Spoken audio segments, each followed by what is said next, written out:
ఉక్కు మనిషి సర్దార్ వల్లభాయ్ పటేల్ 150 జయంతి సందర్భంగా దేశవ్యాప్తంగా యూనిటీ మార్చ్ రన్స్ జరుగుతున్నాయి. ఇది చాలా శుభపరిణామం.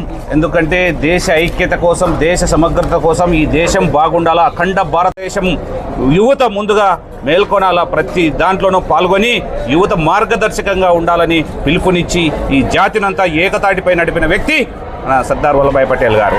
అలాంటి వ్యక్తి ఈరోజు 150వ జయంతి సందర్భంగా ఇంత గొప్పగా మనము యువకులతో, కాలేజీ విద్యార్థులతో, NSS, NCC, my Bharat portal వీళ్ళందరితో కలిసి కలెక్టర్ నేతృత్వంలో ఇంత మంచి కార్యక్రమం అనంతపురం నగరంలో చేసుకోవడం చాలా సంతోషకరం. దానిలో మేమందరం పాలు పంచుకోవడం ఇంకా ఆనందదాయకము. మీ అందరికీ మరొక్కసారి శుభాకాంక్షలు తెలియజేస్తున్నాం.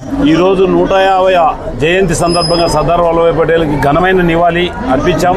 అలాగే ఏక్తా రన్ ఈరోజు దేశంలోనే, భారతదేశం అంటేనే ఫస్ట్ స్మరించుకోవాల్సిన వ్యక్తి నేతా సుభాష్ చంద్ర బోస్.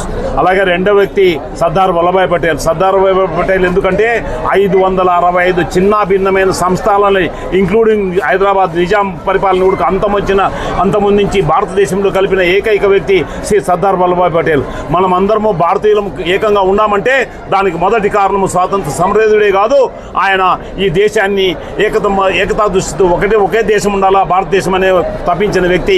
అలాంటి వ్యక్తి ఈరోజు మనం అందరం కూడా యూత్కి, దేశానికి ఆదర్శం. ప్రపంచంలోనే ఒక భారతదేశం ఉందంటే కేవలం సర్దార్ వల్లభాయ్ పటేల్ చేసిన కృషే. అందుకోసమనే ఈరోజు ప్రపంచంలోనే అతి పెద్ద విగ్రహాన్ని గుజరాత్లో ఈరోజు సర్దార్ వల్లభాయ్ పటేల్ నరేంద్ర మోడీ గారు వచ్చిన తర్వాత నిర్మించడం జరిగింది.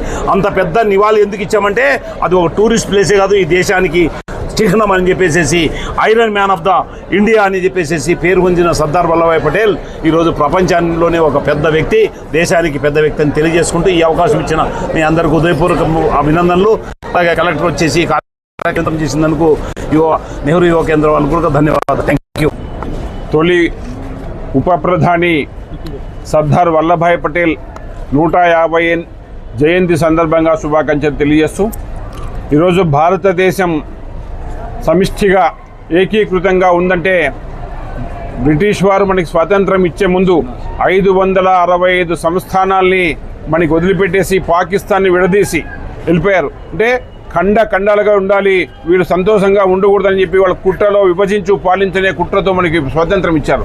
కానీ ఆ రోజు మొదటిగా హోంమంత్రిగా బాధ్యత తీసుకొని, ఉప ప్రధానిగా బాధ్యత తీసుకొని 565 సంస్థానాల్ని దండోపాయాలతో అందరితో, మనం తెలుసు నిజాం హైదరాబాద్ అతను మాట ఇవ్వకపోతే పోలీస్ చర్యతో ఆయన తగ్గించేసి ఈరోజు 565 సంస్థానాలని దేశంలోకి కలిపి అఖండ భారతదేశంగా నిలిపిన గొప్ప మహానుభావుని ఈరోజు మనము గుర్తు చేసుకొని వారి జయంతి సందర్భంగా పట్టణంలో కలెక్టర్ గారి నేతృత్వంలో యూనిటీ ఫర్ రన్ అనే ఒక కార్యక్రమాన్ని చేపట్టడం జరిగింది. దీంట్లో అన్ని కాలేజీ విద్యార్థులు, ఎన్ఎస్ఎస్, ఎన్సీసీ, మై భారత్ అందరూ ఇన్వాల్వ్ చేసి దీన్ని దిగ్విజయంగా జరుపుతున్నారు. ఇది ఘనమైన నివాళి అని చెప్పేసి తెలియజేస్తున్నాం.